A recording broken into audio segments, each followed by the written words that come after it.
islands to 10 feet, and it's straight down the runway. Today is an aerial application technology field day. If they increase the pressure, what happens to the droplet size? It's smaller, right?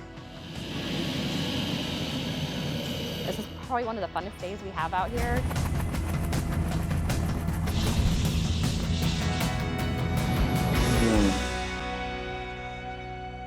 We got 112 nozzles, and this airfoil part here helps keep the air nice and smooth.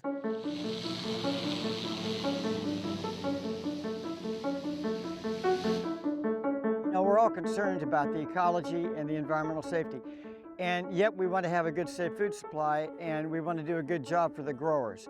So this is our way of showing the professionalism. This airplane burns about 50 to 55 gallons per hour. It's a day that brings together everyone from ag pilots to spray analysts 7509 Yankee. to product manufacturers, with the goal of making sure applicators are following label directions carefully, using the precise amount of material that's needed to control pests, help crops thrive, and protect the environment. The materials we use, if they're not put on properly, that could cause resistance. We want to reduce the amount of chemicals we use to protect these fields for the farmers.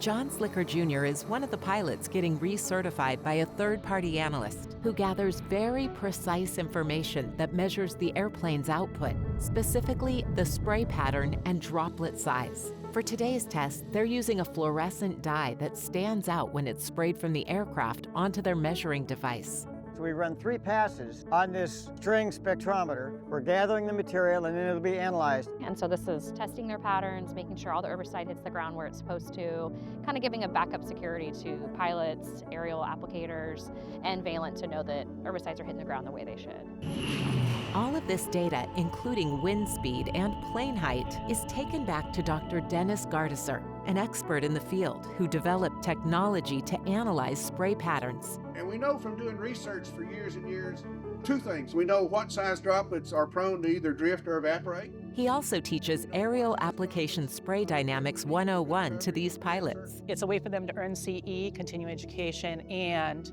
for them to see what's coming down the pipeline as far as technology. And the other thing is speed. It's a day of fun and learning, but all will agree it's really about their collective commitment to sustainability, protecting commodities like rice, which covers about 500,000 acres in California, and providing home to plant and animal life. I think a lot of people drive around and see crop dusters flying. They could be flying seed, they could be flying fertilizer, they could be putting on crop protection tools.